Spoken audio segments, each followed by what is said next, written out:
ஏன்னா மதியம் எனக்கு என்ன எத்தனை வந்து அடிப்பா சாப்பாடு? அவன் 4 உண்டு. 4 அடிச்சிருக்கேன். ஆமா, சாம்பார், குழம்பு, ரசம், பாயாசம், மோர். வச்சிருந்தோம்ல. கல்யாணத்துக்கு போனா அங்கே 4 உண்டு தான். 4 உண்டு தானே? 4 உண்டு. பிரியாணி, மட்டன் பிரியாணி போட்டா 4. 4. எல்லாம் பாயாசம் ஒரு கப்புல எவ்வளவு காணாது. ஐஸ்கிரீம் பாயாசம் கடையில தான் வைக்கிறேன். தம்பி இவ்வளவு வந்து நல்லா இருக்கும். ஐஸ்கிரீமா 7. என்ன அடி வீட்டு வச்சாங்க ஒரு 1 வருஷம் முன்னாடி வீட்டு ஃபங்க்ஷன் வச்சு சிக்கன் பட்டமா சாப்பிட்டு ஐஸ்கிரீம் பக்கத்துல சேர போட்டு உட்காந்து அங்கே தங்க எடுத்து சாப்பிட்டு இங்கே போட்டு உட்காந்துட்டேன். ஐஸ்கிரீம் வச்சு போடுவாங்கல்ல, ஐஸ்கிரீம் போடுவாங்கல்ல, பக்கத்து சேர போட்டு உட்காந்துட்டேன். 5 மிட்டாய் 5 மிட்டாய் 3 பாப்கார்னு 2. யாரும் வந்தா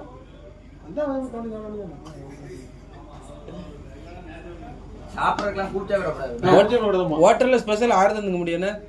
வீட்டு தோசைனா 10, இட்லினா 12.